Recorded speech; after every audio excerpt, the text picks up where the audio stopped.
Fruit Wars 1 Rise of the Burgers. Chapter 1 A Rising Threat. For years, the fruits were the guardians of peace and justice in the Fruitverse until the fast food empire, until the dark times. This epic cool saga of awesome books will tell you the story of Apple, the chosen fruit destined to save the Fruitverse. However, there is more I must tell you first. Around 17 years ago, the Fruit Republic had finally destroyed the fast food empire and had saved the Fruitverse.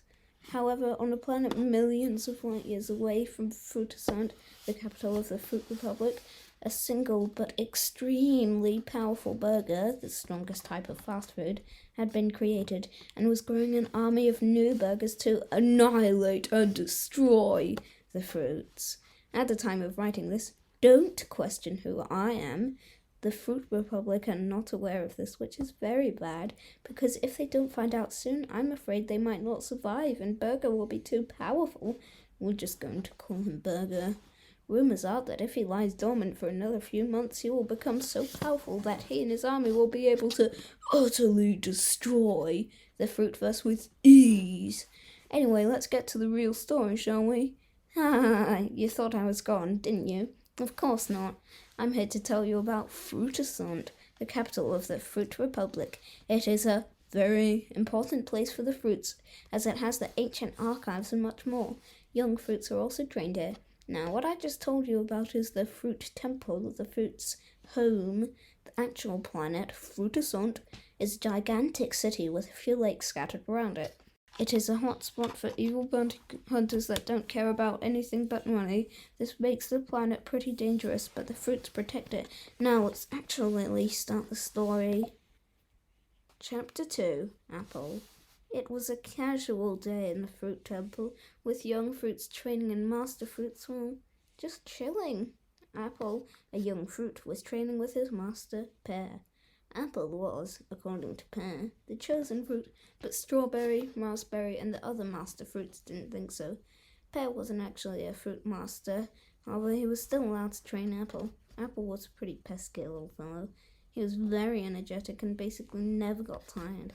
Pear, however, was a very calm fruit, but he was unusually skilled at fighting with highly advanced technological fruit combat things, and could also use the fruit force very well. The fruit force is something in all fruits and other foods. If they're powerful in it, they can use it to do special things like make beams of light, make things levitate, and more. Apple was extremely strong in the fruit force, which is what made Pear think he is the chosen fruit. Okay, sorry, but I'm back again. Only for a little bit, though. I'm here to tell you about those highly advanced fruit combat things. All I want to say is that we call them fruit blades for short. Anyway, bye. Chapter 3 Bad News. Turkey, the postman, or post food, by the way, he isn't a living turkey, was coming up to the fruit temple like normal to deliver post. Apple immediately rammed the door open to get to the mail. He really likes looking at it. And Turkey ran for his life. This always happened because Turkey was scared of everyone, but especially the fruits. He ran away so fast that in the blink of an eye he was gone. Apple took the news to Pear as always and they had a look. For some reason, there was more than usual, and over 100 things were in it. When they got to the last piece, it said something bad. It said, "Breaking news! Huge burger army spotted on Fasterine." Fasterine is the planet's name. "Oh no," said Pear. "We have to get this to the High Fruit Council, and quick." "The High Fruit Council is for only master fruits." "Okay," said Apple, "but they won't believe us. They never do." "You have a point, Apple," said Pear, "but if it's something this serious, I think they will." "Okay," said Apple. They rushed up the steps at top speed, and in no time they were there. Oh, and here are the names of the High Fruit Council members: Grape, Strawberry, Raisin, Prune, and Raspberry. Said Raisin. "If you want to investigate this, you do talk to the melon coat, you must." Of course, Raisin talked so weirdly he was hard to understand, but Pear understood him and said, "Okay." Chapter 4 The Melon Cult. It took a while for Apple and Pear to get to the melon cult's room because it was highly protected and was on the other side of the temple from the High Fruit Council's room. When they finally got to where it was supposed to be, they saw nothing but a wall. They asked one of the cleaners, who seemed to know everything about the temple, and they said that you must lift it up using a fruit force. He also said it was immune to bombs, blasters, and everything else, so that nobody could get in. Per lifted the wall up, and it revealed a long passageway that seemed to be using the fruit force because it was way longer than the temple itself. Bruh, said Apple. Another long walk, said Pear. When they had finally reached the end, they were greeted with another wall. As you would expect, Pear tried to lift the wall, but it didn't work. Bruh, said Apple and Pear at the same time. How are we gonna open this wall? Said Apple. Said Pear. Maybe if I slide it, it'll open. So Pear slid it and it worked. But guess what? There was another wall. Pear slid it to the other side and it actually worked. First try, said Pear. This time they had finally made it to the Melon Colt's room. Apple and Pear, said Cantaloupe, a member of the Melon Colt. What brings you two here? Said Wandermelon, another member of the small cult. Well, I suppose we should introduce ourselves, said Wandermelon. This is me, Wandermelon, the strongest of us. Over there is Cantaloupe, and the one furthest to your left is Melon. Hello, said Apple, amazed and frightened at the same time.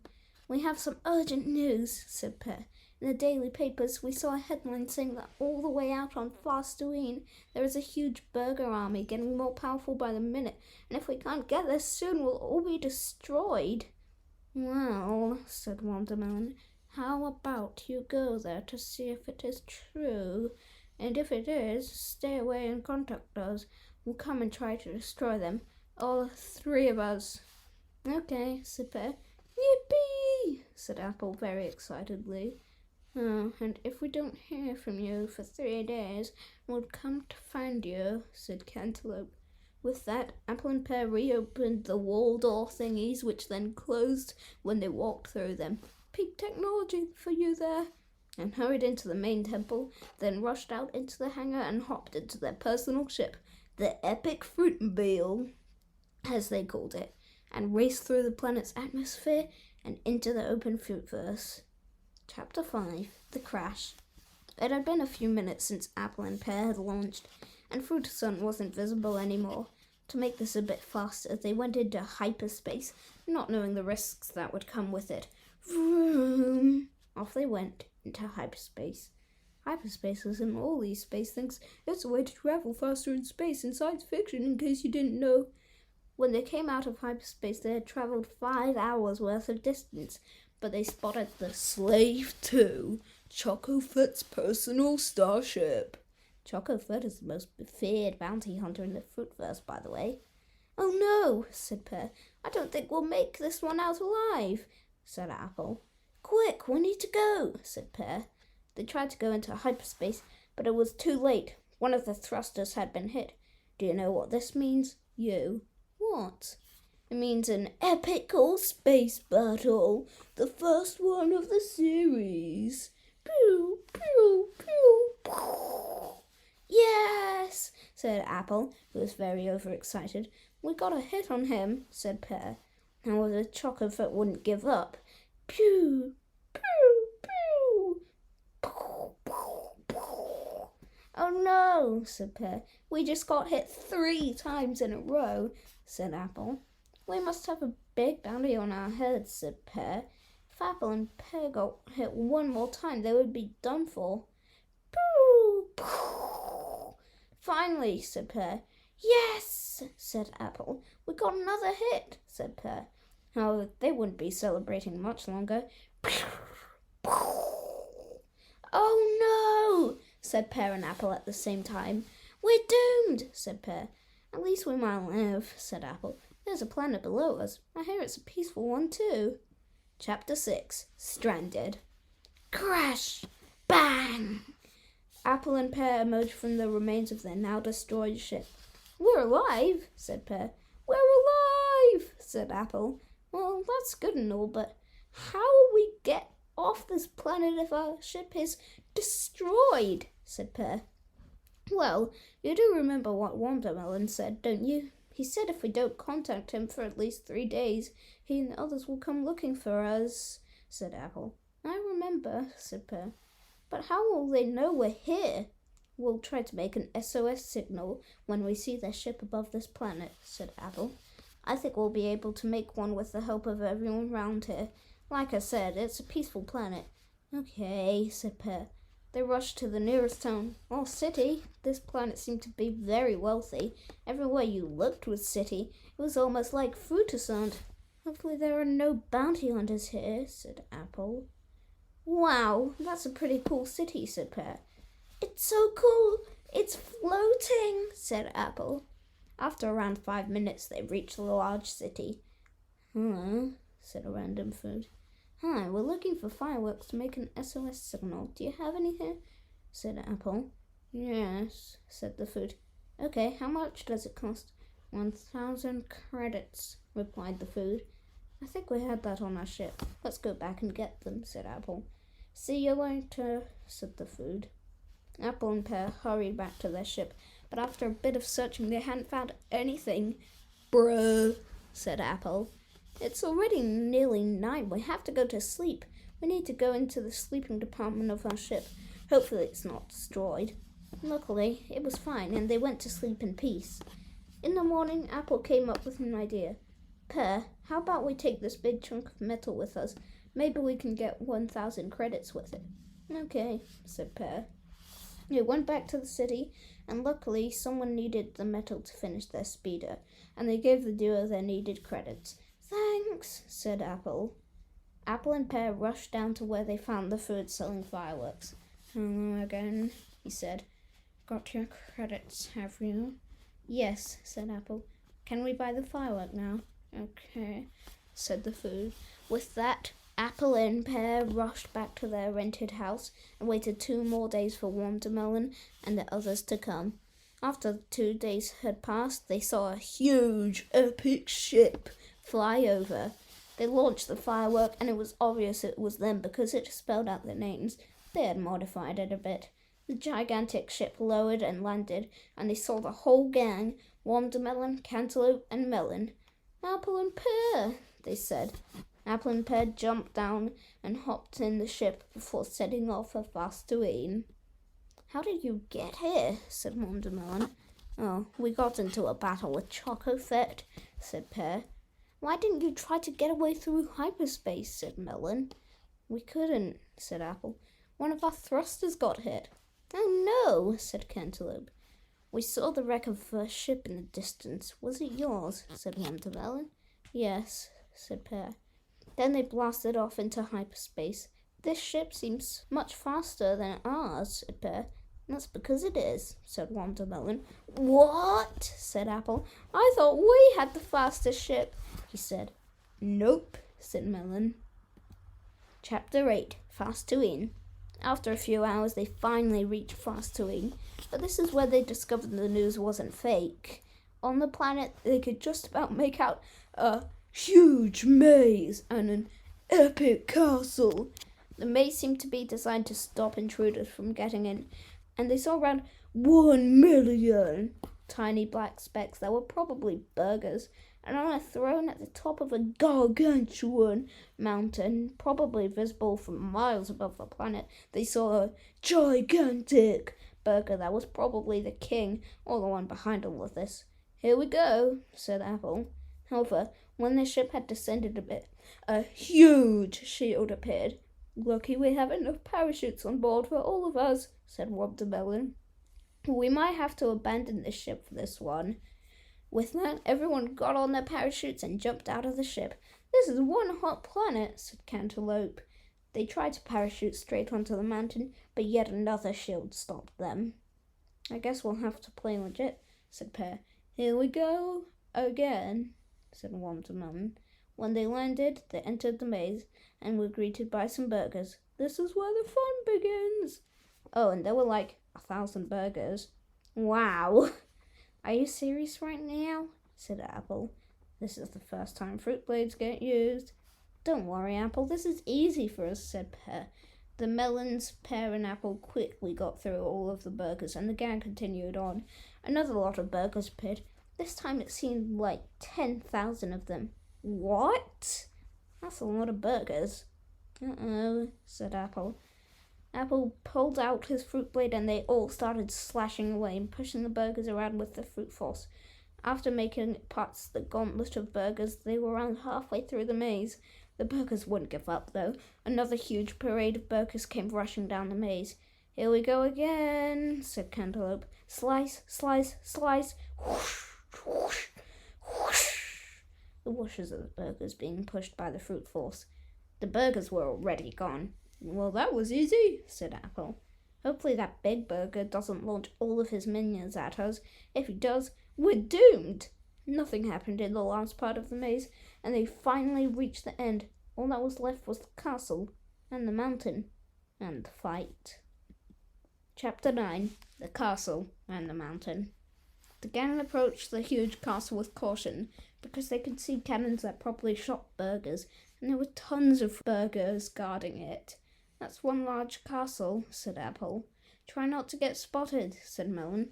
They crept around the castle to try avoiding going into it, but guess what? There was a shield. How'll we get past the castle if we can't go round it? Whispered Apple. I forgot to bring our grappling hooks, so we can't use those. We can't use the fruit force to levitate us, because we'll get knocked out, said Watermelon. Guess we'll have to talk our way through it, said Pear. Okay, said Cantaloupe. So they walked in, and there were, of course, a ton of burgers. Hi, we come in peace, said Pear. Intruder, said all of the burgers at once. This was the largest amount of burgers they had seen. There seemed to be over 100,000. Bro, said Apple. Here we go, said Melon. Slice, slice, slice, slice, slice, slice. There are too many of them, said Pear. We need a way to get out of this castle, said Melon. I have an idea, said Apple. How about we catch a burger with the fruit force and push it out the door? Good idea, Apple, said Pear. Whoosh! The door was open. Let's get out of here and slam that door shut, said Cantaloupe. Slam! They ran out of the giant castle and slammed the door behind them. Whew, said Apple. We do still have the mountain and the Burger King, though, Apple, said Watermelon. As the gang started to climb the mountain, more burgers had already come, and this time they had bazookas and jetpacks. Yes, they did have bazookas and jetpacks. Whoa, said Apple. The whole mountain was exploding. We should use a fruit force jumper. It'll let us get up fast, said Watermelon. Whoa, why didn't we do this earlier, said Apple. Because the shields, replied Watermelon. After a few more fruit force jumps, they made it top of the mountain and saw the Burger King. Chapter 10. The Burger King. That is one big burger, said Apple. How dare you insult the almighty Burger King, said the gigantic burger. No, this isn't meant to sound like the fast food chain. The gang pulled out their fruit blades, but before they could slash the burger, he summoned a giant shield around him. Bruh, said Apple. Everyone started slashing at the shield, and eventually it disappeared. Now was their chance. The burger created a giant beam of light with the fruit force, but it luckily didn't hit anyone. But when everything seemed to be going well, the burger created a giant beam of light that went straight into Pear. Pear, said Apple. There was a blinding yellow light, and after it had gone, nothing was left of Pear but a stem. No, said Apple. I'm afraid your little friend is gone, said the burger mockingly. How dare you, said Apple. But before he could take another slash, another beam of light shot at Melon. No, said everyone, except for the burger, who was chuckling. There was another yellow light, and all that was left of Melon after it was, guess what? A stem. We have to retreat, said Watermelon. The trio started to run away, but the Burger King already started chasing them, along with around 300,000 other burgers. Once they had reached their ship, they fruit force jumped on to save time, but the Burger King launched a huge beam of light at them. Luckily, they got into hyperspace before it could hit the ship. That was terrible, said Cantaloupe. We lost 2 powerful fruits, and we couldn't even stop the burgers. Apple and Watermelon agreed. We have no hope, said Apple. As soon as the fruits arrived back at Fruit Sun, they rushed into the High Fruit Council's room and told everyone what had happened. Terrible this is, said Raisin. If one to defeat the Burger King, we do a great sacrifice we must make. To be continued. Oh my god, I read like 2,000